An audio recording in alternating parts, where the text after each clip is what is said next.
Fast foods, late nights, stress, no workout. फिर हम क्या कहते हैं अमित? फिर हम कहते हैं कि हमारी मेडिकल रिपोर्ट में फैटी लीवर कैसे आ गया।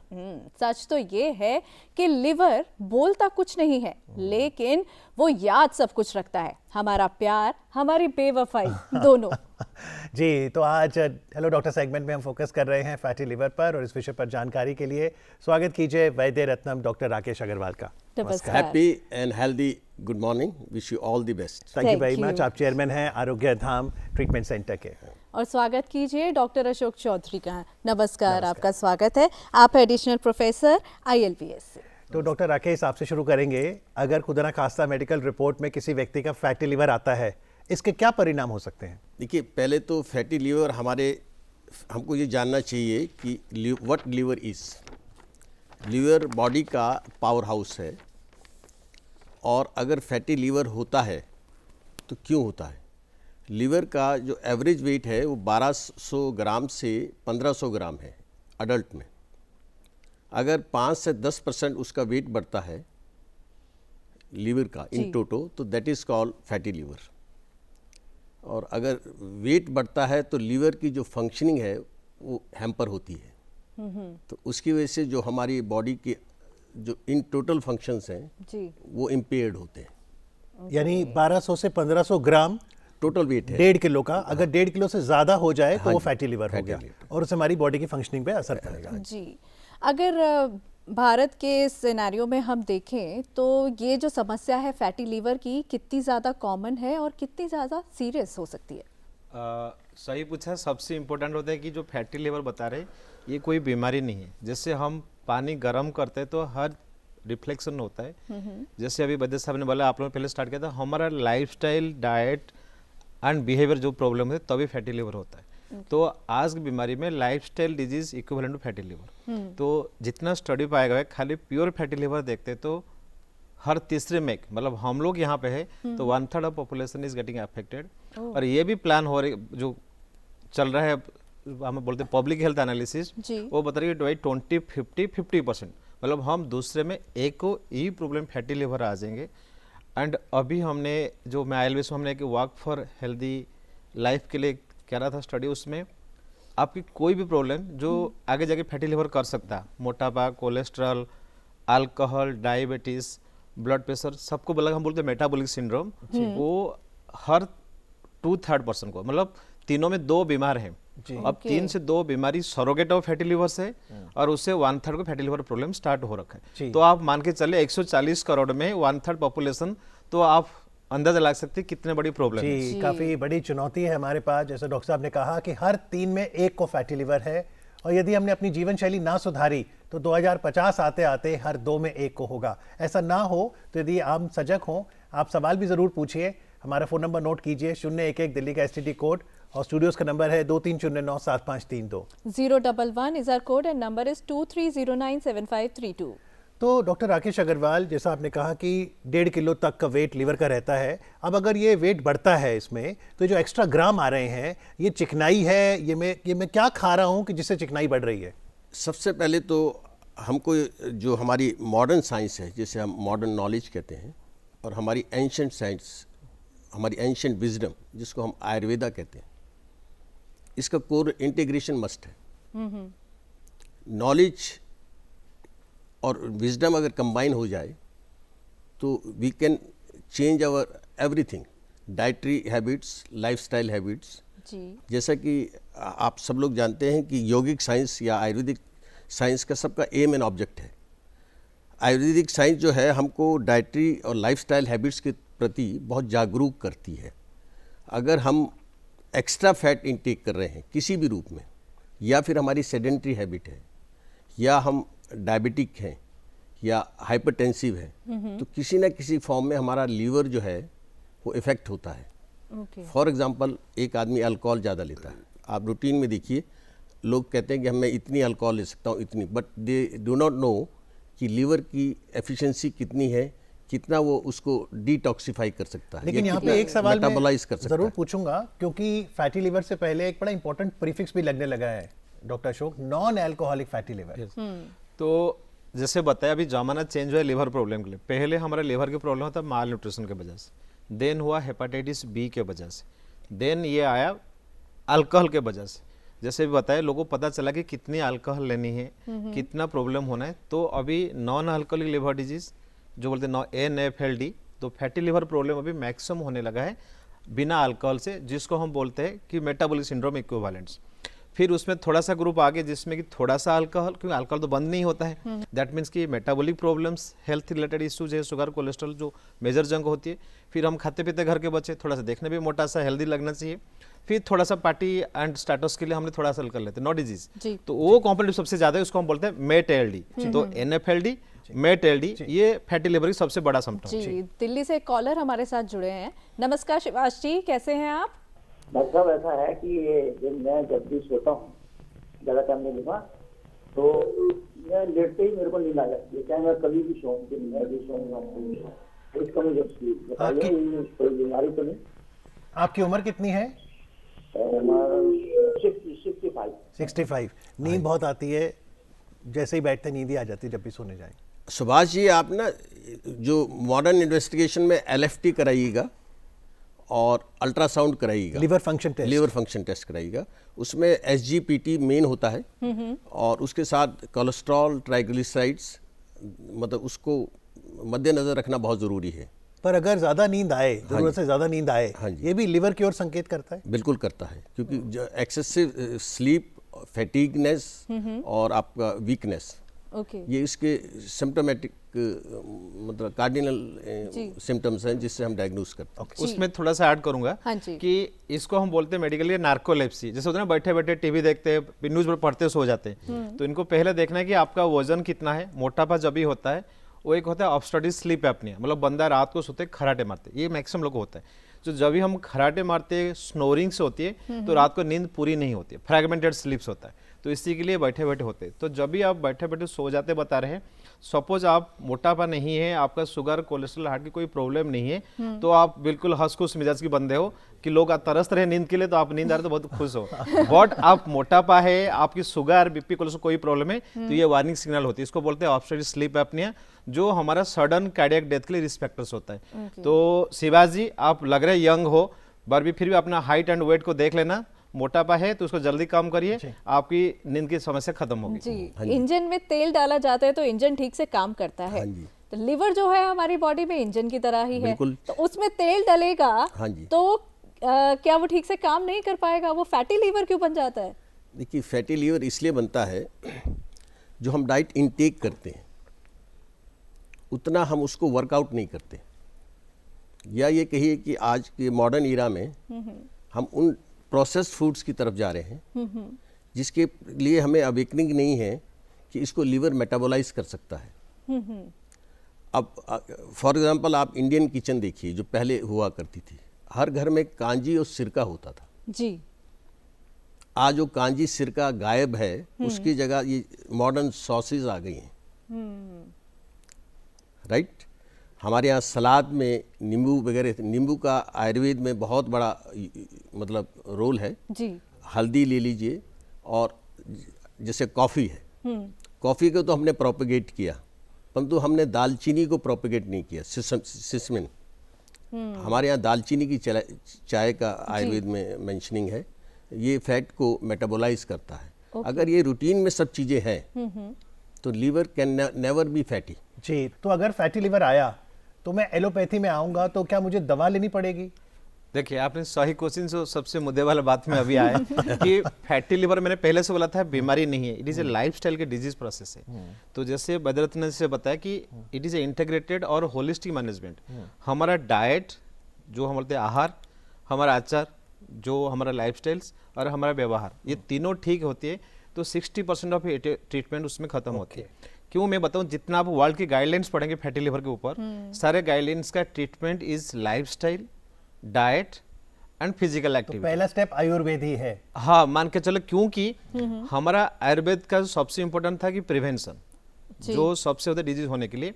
और फैटी लिवर ट्रीटमेंट देखें तो सबसे इंपॉर्टेंट, आपने जैसे बताया कि लिवर देखता बोलता नहीं कुछ, तो इसी तरीके से लिवर प्रॉब्लम होने से पहले हम इसको प्रिवेंशन मोड में लेते हैं। तो it is Ayurveda it is naturopathy, it is your दिनचर्या जो बोलते हैं lifestyle, that is the treatment for the prevention. Treatment के लिए जब भी आते हैं first step it becomes the this treatment, but it depends on the liver disease stages wise. सब पर लिवर डिजीज फाइब्रोसिस और सिरोसिस को जा रही है, ये आपके पास रिस्क फैक्टर्स अदर्स है कि शुगर, कोलेस्ट्रॉल, डायबिटीज ये सब आ रहे तो ट्रीटमेंट की जरूरी होती है। हमारे साथ एक और कॉलर जुड़े हैं। नमस्कार। मेरा सवाल है कि ये पेस्टिसाइड और मिलावटी जो सामान आते हैं मार्केट में, इसका कितना इम्पैक्ट पड़ता है लीवर के फैटी होने पे? जी डॉक्टर राकेश। दूसरा, ये अनुवांशिक भी होता है क्या लीवर फैट होना, जेनेटिक? देखिए, जो मिलावटी चीज़ें हैं, सिंथेटिक, जो लीवर है वो बॉडी का इंजन है। आपने गाड़ी में पेट्रोल डाला या डीजल डाला, it has to go through engine. तो जो भी चीज़ हम इनटेक कर रहे हैं अगर वो सिंथेटिक है या मिलावटी है तो निश्चित रूप से हमारे लीवर सेल्स को डैमेज करेगी। अगर वो इनटेक कंटिन्यूस रहा तो उससे, जैसे डॉक्टर साहब ने कहा, वो फाइब्रोज भी होगा, फिर वो सिरोसिस ऑफ लीवर भी होगा अगर वो कंटिन्यूस रहता है। अगर हम डाइटरी हैबिट्स को में इतने अवेकंड हैं कि हम उसमें वो चीज़ें नहीं ले रहे हैं। फॉर एग्जांपल मैं आपको कोट करना चाहूँगा, जो आजकल प्रोटीन इनटेक के लिए लोग पनीर लेते हैं जी, और बहुत पनीर के शौकीन हैं, तो उनको दे ऑट टू नो कि भाई ये आज का पनीर प्योर है या नहीं है। हमने बहुत से ऐसे केसेस देखे हैं जिसमें पेशेंट जो है उसको कोई हाइपरटेंशन की हिस्ट्री नहीं थी और उसकी प्रोटीन इनटेक के बाद उसको पैरालिसिस हो गया। देखिए, बहुत गहरी बात बता रहा हूँ आपको। देखिए, जबकि जनरली जो पैरालिसिस होता है CVA की वजह से होता है, सेरेब्रल वास्कुलर अटैक में हाई ब्लड प्रेशर हो जाए। और तो ये जो सिंथेटिक चीज़ें हैं लीवर पे तो असर डालती हैं, इन ऑल बॉडी पे भी इम्पैक्ट डालती हैं। जी डॉक्टर प्रदीप साहू हैं इस समय फोन लाइन पर। हेलो, मैं आयुर्वेद डॉक्टर जो हैं उनसे ये पूछना चाहता हूँ। डॉक्टर साहब, आपने अभी कहा कि एंशिएंट विजडम, ये बहुत पहले की बात है, आयुर्वेद जब लिखा गया था। एंशिएंट विजडम जो है आज की मॉडर्न जनरेशन के मॉडर्न विजडम के सामने कितना काम कर पाती है? बच्चे कितना समझ पा रहे हैं उस एंशिएंट विजडम को? पहले तो वो एलोपैथी में जाए, अगर वो ठीक है जाते हैं तुरंत इंसान रिलीफ के लिए, नहीं जाते हैं तो उनको कैसे कन्विंस कराएंगे ये एंशिएंट विजडम बहुत काम का है? जी शुक्रिया डॉक्टर। बहुत अच्छा प्रश्न है जनाब आपका। देखिए, मॉडर्न विजडम जो है ना हमारी रूट है, जैसे एक ट्री की रूट है, ऐसे हमारी जो रूट्स हैं वो हमारी एंशिएंट विजडम है। अगर हम एंशिएंट विजडम को हटाएंगे तो मॉडर्न विजडम भी स्टैंड नहीं करती है, मॉडर्न नॉलेज भी स्टैंड नहीं करती है। आप दुनिया का किसी भी कॉर्नर को देख लीजिए। मैं आपको सल्यूट करता हूँ, आपने ये प्रश्न किया। We should be proud of our heritage, चाहे वो आयुर्वेदिक साइंस में हो, चाहे वो यौगिक साइंस में हो, चाहे वो जैसा आज आपने बताया कि सांबा जी का जन्मदिन है, चाहे वो हेरिटेज हो। तो उस हेरिटेज को अगर हम उसकी वैल्यू समझते हैं जी, तो निश्चित रूप से उसका इम्पैक्ट हमारे बॉडी, माइंड और सोल पे होगा। जी डॉक्टर, आपका तो क्या कहना है? दो चीज़ था। पहले वाले सवाल का था कि फैटी लिवर जेनेटिक्स होता नहीं होता, देन ये वाला मैं आऊँगा। जेनेटिक्स फैटी लिवर का ये बहुत बड़े तरीके से स्टडी से पता चला है। अभी सबसे इंपॉर्टेंट होता है कि हमारे पेरेंटल, आप घर में देखेंगे, इसको हम बोलते हैं जेनेटिक माइग्रेशन। घर में किसको डायबिटीज, मोटापा, हार्ट, कोलेस्ट्रॉल, यानी लिवर रिलेटेड प्रॉब्लम्स हुआ तो आप बाय ऑटोमेटिक रिस्क हो जाते हैं। बट सारे रिस्क जेनेटिकली ट्रांसफर होने के बाद बीमारी नहीं होता है। उसके बाद आता है acquired conditions. Genetic is the inherited. Acquired में जिसके घर में हम बोलते हैं ना, घर में जैसे मैं बताया कि सबके पेरेंट्स को मेरा बेटा हेल्दी है। हेल्दी का मतलब हम लगता है कि थोड़ा सा मोटा होना is healthy, that is not, that is unhealthy. तो ये सबसे बताऊंगा अभी नेक्स्ट हम जब आएंगे। तो हमने जब भी जेनेटिकली प्रीडिस्पोज हो गए, they are not going to manifest. Suppose हमारा अल्कोहल रहा, हमारा ओबेसिटी रहा, जैसे बताया कि मॉडर्न फूड स्टाइल है, और हमारा दिनचर्या से गड़बड़ हुआ, तो दीज थिंग्स एक्यूमुलेट हो जाते हैं। जेनेटिक के साथ अक्वायर्ड मिल गया तो बीमारी होती है, नहीं तो जेनेटिक की रिस्क है, डिजीज प्रोग्रेशन होने के चांसेस कम होते हैं। बहुत महत्वपूर्ण बात है कि भले जीन्स में है भी, ट्रिगर आपकी लाइफस्टाइल ही करती है। लेकिन आयुर्वेद में अगर हम आए, यहाँ पे एक अर्क की बात होती है, तो ये कितनी प्रभावी है और कैसे बनती है? मतलब फैटी लीवर की समस्या, फैटी लीवर के लिए जो दवा आयुर्वेद में अनेक जड़ी बूटियाँ हैं। सबसे पहले तो आपसे ये कोट करना चाहूँगा मैं कि लीवर की जो फैटी लीवर की प्रॉब्लम है ये रिवर्सिबल है। लीवर में एक पावर है रीजनरेशन की, और आयुर्वेद में ऐसी जड़ी बूटियाँ हैं जो रीजनरेशन का काम करती हैं, रिवर्सल को हेल्प करती हैं।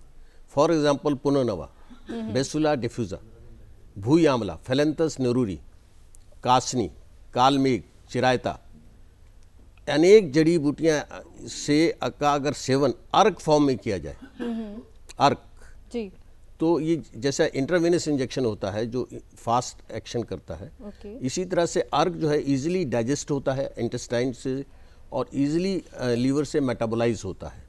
और अगर इसके साथ साथ हम अपनी डाइटरी लाइफस्टाइल हैबिट्स और में का विशेष ध्यान दें तो निश्चित रूप से हम लीवर की फैटी लीवर की समस्या से निजात पा सकते हैं। जी, एमपी से मोनिका जी हमारे साथ जुड़ी हैं। Hello, good morning ma'am. मैं मोनिका यादव बोल रही हूँ जी।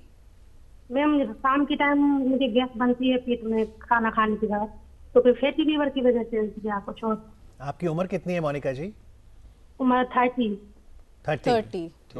सो दो चीज है फैटी लिवर की, जैसे बताया कि वन ऑफ द सिम्टम होता है एसिडिटी, गैस प्रॉब्लम होने का।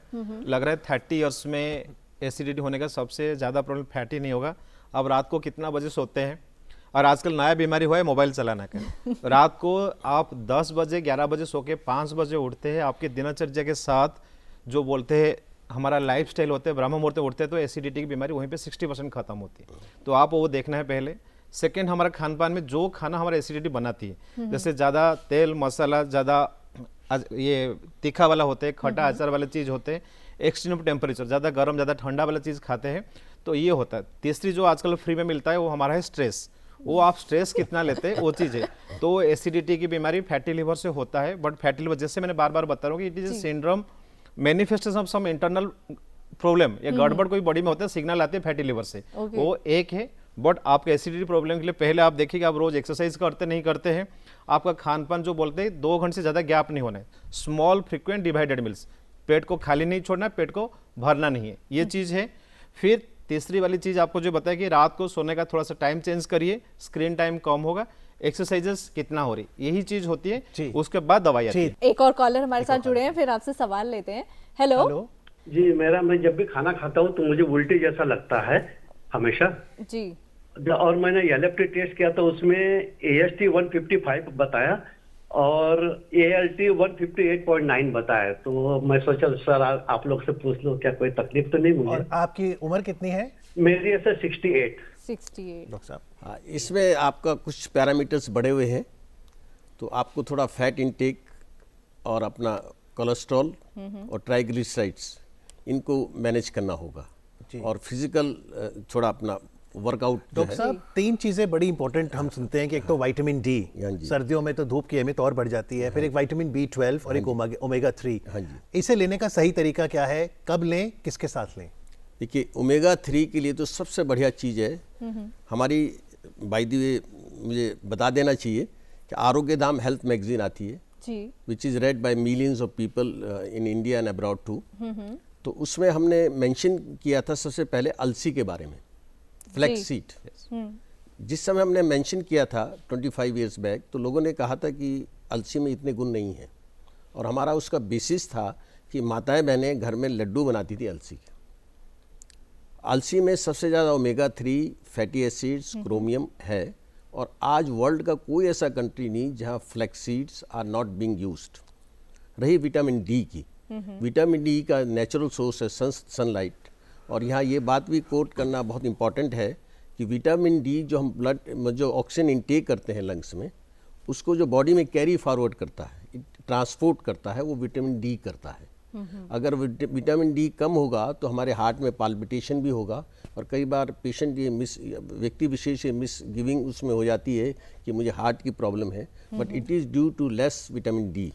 तो B12 भी जो है, जो हमें हरी सब्जियों से या और चीज़ों से मिलता है, तो इस सब का अगर को रिलेशन रखेंगे तो ये नहीं होगा। जी, तो हेल्दी डाइट और लाइफस्टाइल को ठीक रखना है तो हम फैटी लीवर से बच सकते हैं। डॉक्टर, अभी कई सारे सवाल आए कि खाना खाते उल्टी आती है, गैस भी बनती है, पर कुछ लोगों को कई बार ऐसी समस्या होती है कि पेट से बार बार आवाज़ आना, पेट में कुछ कसाव महसूस होना, तो ये भी फैटी लीवर का संकेत है, और बचाव क्या है फिर? जी, पहले फैटी लिवर का मतलब क्या हुआ कि फैट जमा हुआ लिवर में। तो जैसे मैंने बताया कि हमने बॉडी में एक्सेस फैट हुआ तो लिवर में जमा तभी फैटी लिवर हुआ। सेम चीज़ होता है तो गॉल ब्लैडर में स्टोन्स आ जाते, लिवर में फैट आते, same thing happens with the intestine also. Intestine में जब भी फैट जमता है, हमारे इंटेस्टाइन एक फूड पाइप है जो माउथ से लेकर आनस तक 20 फीट की रास्ता है, 6 मीटर का। तो आप बताइए जो मोटा होगा उसको चलने में मुश्किल होगी।